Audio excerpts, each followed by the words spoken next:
Tonight, road contractors in Ghana will have to wait indefinitely to get paid for contract executed, as government says it is unsure when it will clear debts owed them.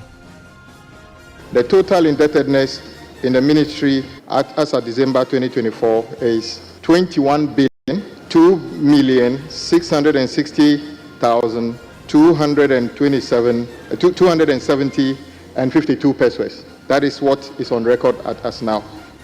We have details as the roads minister says the country is about to pay 103 billion for no road constructed.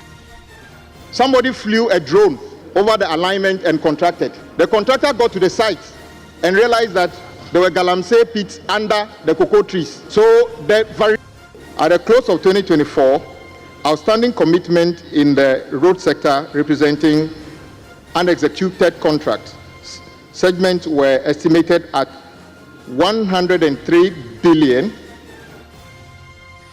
We have more as he blames the MPP government of not doing due diligence in the awarding of contracts.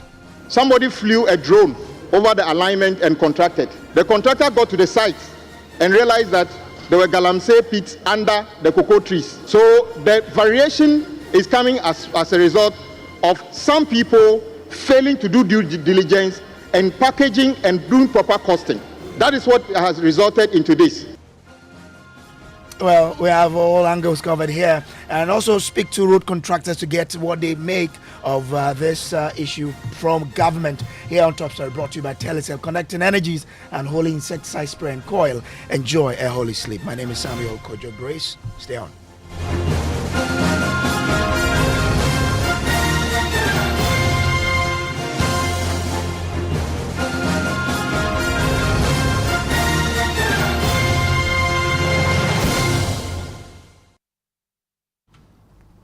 Well, tonight, if you are a road contractor waiting for payment for work done for government of Ghana, you will have to wait indefinitely to get those monies, as government says it is unsure when exactly it will clear debts owed you.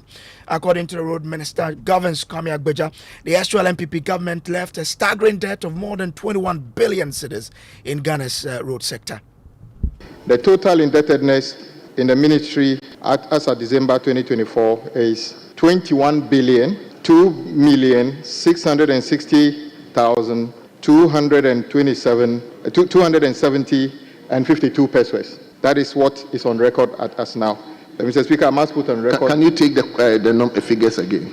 21,260,270 cedis and 52 pesos. The breakdown of this debt is as follows.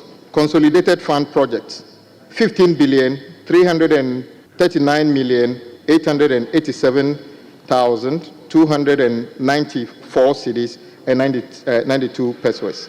Ghana Road Fund projects, 5,662,772,975 cedis and 60 pesos. These pending debts cover payment certificate from 2018 to 2024. It is worth noting that these debts do not include interest accrued to delayed payment. And Mr. Speaker, on record, the interest on delayed payment can go as high as 50% or even 100% on some of the projects.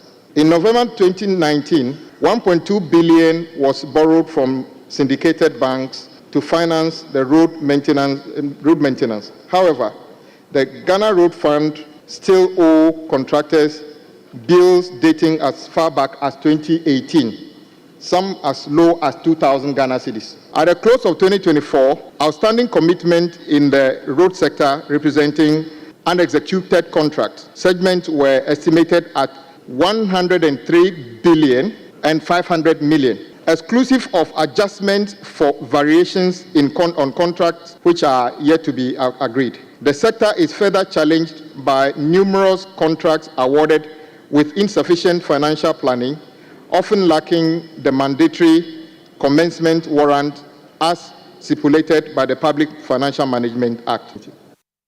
Well, let me bring in Kweku Asante, who has been in Parliament for us the whole day. Of course, he is our Parliamentary Affairs correspondent. Let's bring in more details to this particular story. Kweku, first, does the debt include the Cocoa Roads? Because there were also issues about, the Cocoa Road sector. There was a question there that someone was asking. So you will recall that yesterday when President John Dramani Mahama did address the nation in Parliament, he also spoke about how much money the government is saddled with in terms of debt in the cocoa sector routes. This 21 billion Ghana cedi we are talking about is not inclusive of the general cocoa roads project, and that is a debt of its own that the president, I should say, actually spoke about when he addressed the nation. Listen to how Kwame Agboja answered that question in Parliament. Mr. Speaker, that does not include Cocoa Road projects. As you may all be aware, the Ministry of Roads only provide limited supervision of the Cocoa Road project. The debt there is also over 5 billion currently. So if you were to add the Cocoa Road and others, it is quite scary. So Cocoa Road figures are not inclusive of what I've just given out. Well, Kweku, did he explain whether the debt he's talking about includes debt the MPP government inherited in 2017 or not? Well, yes, that was one of the follow-up questions that the Member of Parliament for Bosome Frehun in particular was pushing to get, and trying to make the point that the NDC were seemingly making the claim that this is just debt that have been saddled by the new Patriotic Party for the new NDC government to come and pay the 21 billion Ghana cedi, as well as the over 100 billion in commitments that the roads ministry have to deal with. Kwame Agboja answered this question by trying to compare how much the NDC did leave when they were leaving on the 7th of January 2017 compared to what the MPP have left now. And he sought to make the comparison that the debt as it is now, the huge chunk of it is made up of commitments that were engaged by the erstwhile Akufo-Addo government. On record, the commitment up to January 2017 was about 17 billion Ghana cedi. And the former minister, our former colleague, Honorable Makwat Atas, stood at the same place and made us aware that as of the time NDC was leaving power in January 2017, the total commitment was 17 billion. That compared to over 105 billion today. So you can see the contrast. Indeed, the debt as of 2017 January was about 3.5 billion. That compared to 21 billion today. You can see the contrast. There's something wrong with the way we contract. This debt is not sustainable. We need to do something as a house as to how we contract. So it is not about blaming any government, but the point is that I'm saying that what we paid, the 2018 is the cut-off date. It means that the debt up to 2018 have been cleared, according to the data. What we are dealing with is 2018 and to this time. Well, so that's the explanation he gave there. Then he was asked to explain how he intends to pay this debt in the sector. What exactly did he say? Well, and for so many contractors, this is the question and the answer that is most important to them. When exactly are you paying us? He says he's been given the marching orders by the president to work with the finance minister to raise the money to pay this. But as to when exactly they can pay that, he's not sure.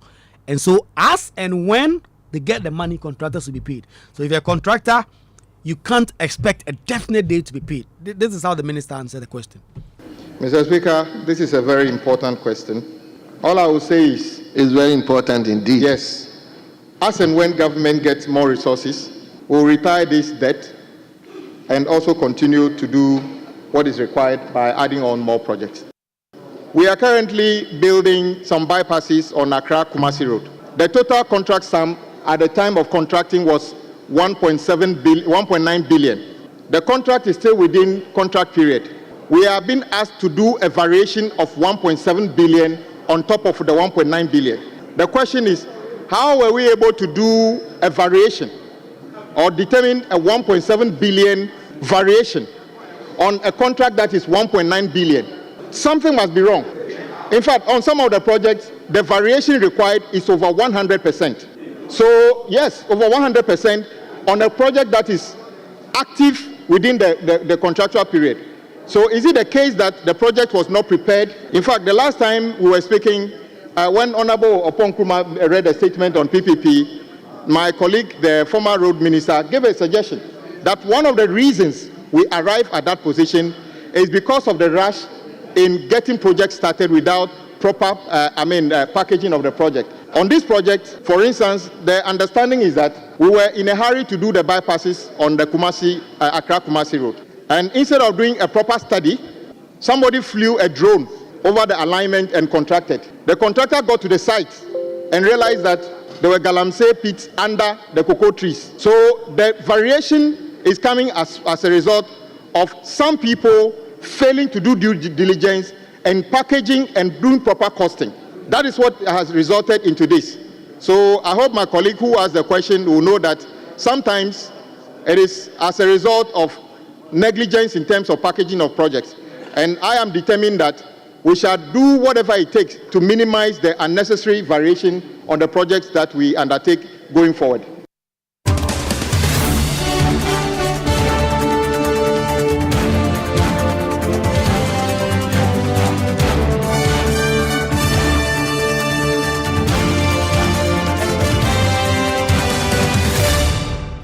This is still top story brought to you by Telecel, connecting energies and holy insecticide spray and coil. Enjoy a holy sleep. Well, let's bring in Joseph Huting.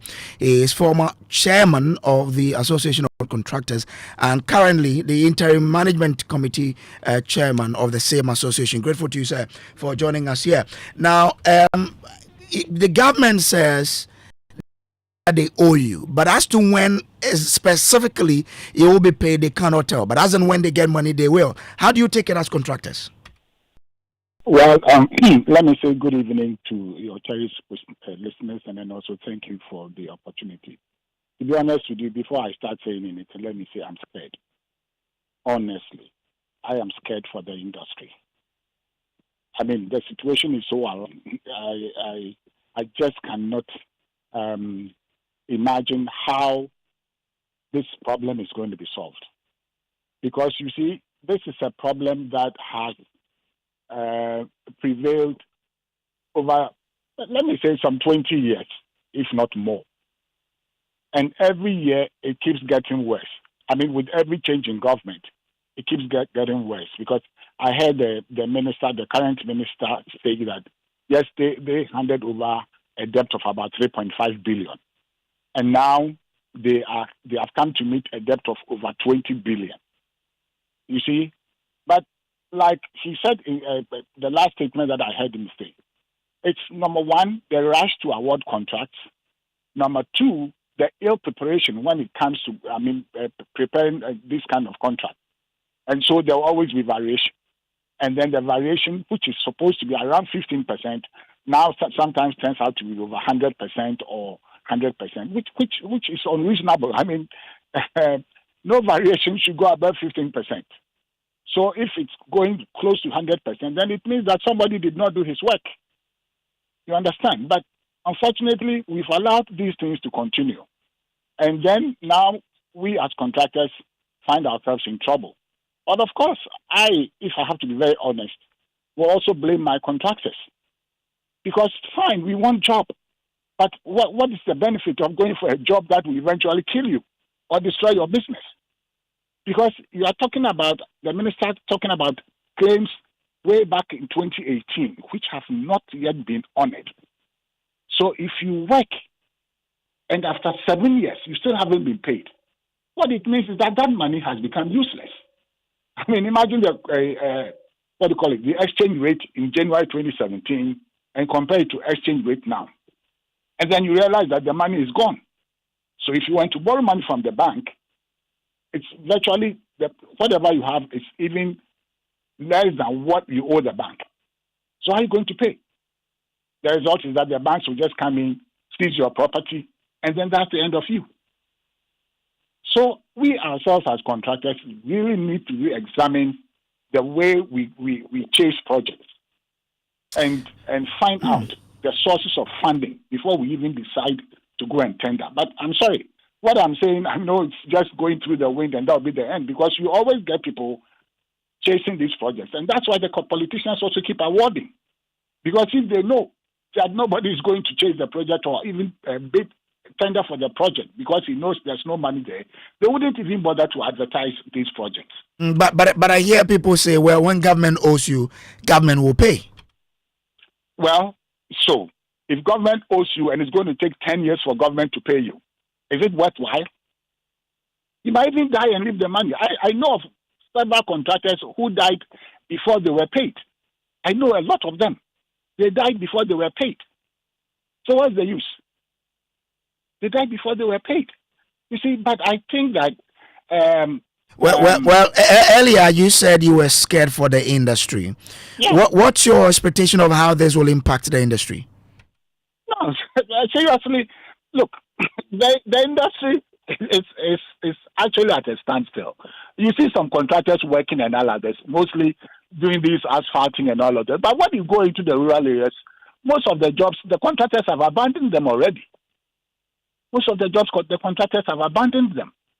You see, so it is very important and critical that we hold a serious stakeholders meeting, government, contractors, ministry, and whatever. So we can sit down and discuss and decide and determine how to address this issue. Because it's something that happens every 4 years.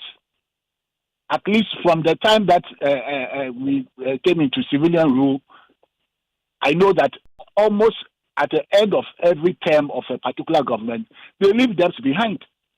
But you see, as the years go by, the debts keep increasing and the commitments keep increasing. You know, so we need to actually, because it's serious. Okay. It is very serious. If we are not careful, it will get to a point in time we'll not even get contractors to work. Okay, stay with me. Let me bring in Hammond K. Labi. He is Vice President, Progressive Contractors. He joins us on the line as well. So I'm grateful to you for joining us here. I mean, if you listen to Mr. Houghton, he makes the point that, look, when the industry it looks like the industry is at a standstill. But I'm asking you, what do you think has contributed to where the industry is? How government can be given contract without proper planning, and government will owe you and will tell you that I don't even know when exactly I'm going to pay you. You see, I thought government have done something with the minister who was there. No, it wasn't as if monies weren't coming. There were some money that, but they were using all the money to they used it to and pay the contractor anyhow. That was what was happening. And they know that it's against the law to award contract when you actually don't have the funding. But they were doing it. It's against the law, but they did it. And when you don't have the funding, but you have to award contract, and then they awarded so much contract that actually have a problem. But I'm quite Well, Mr. Labi, I don't know if you're using a hands-free. Kindly take it off and speak to us directly into the phone so we can have a better connection with you. So, Mr. Labi Hammond is Vice President, Progressive Contractors, and we also have Joseph Houghton, former chairman and currently the interim management committee chairman of the Association of Road Contractors. Mr. Labi, if you've connected your line, yeah, you were making a point. Hello, Hammond K. Labi. Hello, Mr. Labi. Okay, let me bring in Joseph Houghton again. Mr. Houghton, so you made the point that more contractors or some contractors have more contract whilst others do not. Why do you think this is the case? Well, if I remember, I think the former Minister for Roads and Highways, and I'm not referring to Mr. Honorable Asen Subuachi because he came in just in 2024 or so. Yes, early 2024. So I'm referring to Mr. Mwakwata. I think when he came in, right from the word go, some of the statements he made were to the effect that he was going to work with contractors who had money to finance projects. And so if you do not have money, what it meant was that you will not get any job to do, because I think the issue was that there was no money to pay for the jobs that would be done immediately. And so it's only those who have money who can be ready to more or less pre-finance these jobs that will be considered when it comes to awarding of contracts. Well, those were the early years. But then I think it got to a point where now he was awarding the contracts. Because if a particular contractor, I'm not going to mention any names, but if a contractor has more than 30 projects, some I hear even 40 projects, how do you expect that contractor to manage those projects? Especially when the cash flow is not predictable. So you realize that if you go around the country, you realize that a lot of projects have been abandoned. Some have been done up to a certain stage and left. Some work started and then they stopped, and a whole lot of them. This is poor contract management, because I know, because I've been in this industry for over 40 years, and I know that the Ministry of Roads and Highways itself had a policy that even A1 contractors should not be burdened with more than 3 projects. And those 3 projects should be within a certain radius, so they could move machines from one place to the other to work on these projects. So you go beyond the 3 projects, and now some are taking 30 projects, 40 projects. I mean, what do you expect? So the commitment, you realize, is with a few contractors. And these are huge sums of, these are huge projects. And so the contract sums are huge. So you hear 100 billion, but then you go down and realize that it's just a handful of contractors who are handling all these projects. You see, which for me is wrong, because in the first place, you're overburdening the contractor. And well, I don't even understand why my colleagues will even allow themselves to even go into this kind of situation where you are handling 30 projects. Some projects were awarded in 2020, and up to date, they haven't gone even 50% of the work. Okay, Mr. Eaton, hold the line for me. Let me bring in Hammond Kelabi again. So, Mr. Hammond, what will you contractors do now that government says, I am uncertain as to exactly when I'll be paying these debts? It's a problem. It's a new government. I know government is a continuity. But what will happen is there's a need to reintroduce the road fund, the road tolls very quickly. And introducing the road tolls is not something that the government should be collecting some before they were collecting 10 pesos for motorbikes and things and 50 pesos and things. We've gone past that. We can't be paying 10 pesos and 50 pesos, and I think motorbikes should be paying at least 1 cedi, and the saloon cars should be paying 5 cedis. 4x4 and things should be paying, pickups and things should be paying around 10 cedis. You see, and the vehicles that are destroying our roads are the trailers. The trailers with so many houses. You see, they need to pay. They need to pay more at the toll. Aside from that, they also yearly they must be charged every household. They must be charged 100 cedis per household.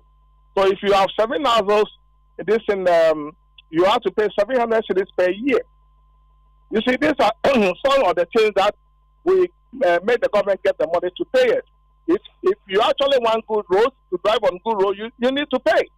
I mean, it's everywhere. You need good roads, you have to pay. If somebody say, look, 5 cedis is just too much. Too much for someone can pay 5 cedis. It's never too much. 5 cedis pay for a someone can pay too much. It's never too much. Motorbikes should be paying 1 cedi. And I'm happy that the new government said they are introducing digital system into that, and that will make us have the maximum. And I think there should be a proper supervision over, though it's digital, there should be a proper supervision there, because there are people, the others who also probably they may not have the card, just like the Dakar or the South Africa system. So there probably be a one lane probably for those who don't have the card, the digital All right. system, Okay. the manual one. Okay. So with that, there must be a proper supervision. If we don't supervise it well, you see the money going into the people's pockets. Okay, all right. Yes. But that's Hammond Kelabi, he's Vice President of Progressive Contractors. Let me bring in now Member of Parliament for Walla Wale, Kabiru Mahama. Kabiru, grateful for joining the conversation. We heard you on the floor of Parliament asking the Minister some questions, but why leave such a whopping debt in the road sector? How can this government then go around it? If you may come again, please. I didn't get your question. So I wanted to find out from you, I mean, why that huge debt left for this government, and how can government really go around this particular debt that they've inherited from you? Well, so thank you very much. Government, first and foremost, is a continuum. Some debt was contracted by the previous government.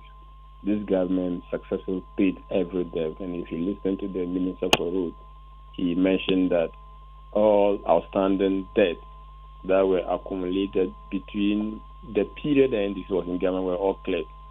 The 21 billion mentioned as outstanding obligations were contracted between 2017 and 2024. This is the minister's own statement. You don't expect that government would clear all debts in the road sector because every single day road contractors certificates, and these certificates are either uploaded into the road fund or they are put into GOG depending on the funding source for the respective road project. So you don't expect government to go out of power without outstanding certificates or arrears to be paid by the incoming government. But the point the contractors are making is that you awarded contracts which you knew for sure that there were no secured sources of funding. Why? That is not something new. When you award government on the back of GOG is funds that you expect to get from revenue, different revenue sources, right? So depending on how your revenue perform, it determines how you are going to pay the people. So it's not something new. It's not the first time government is awarding projects on the back of expected revenue that is not determinate.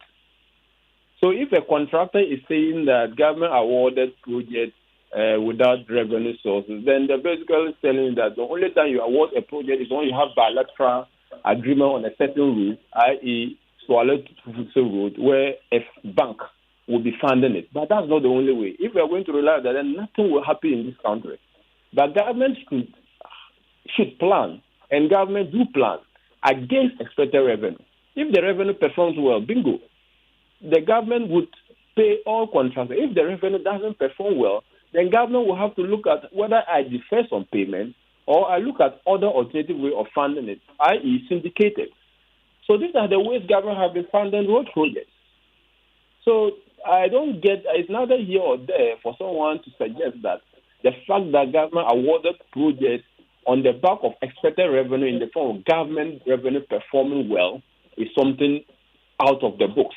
Well, the point is, it is the reason there are so many projects that have not been completed. It is a reason there's a huge debt the government has to contend with. That's why there's that worry about giving contract when you know that the sources of funds have not really been secured. First and foremost, the enormous nature of the tax, especially on the road sector, demanded that government needed to confront that head on. Government needed to take the most ambitious initiative of fixing the roads. And government has fixed several roads. The users of this road don't care so much about how they are funded. They want their roads to be fixed.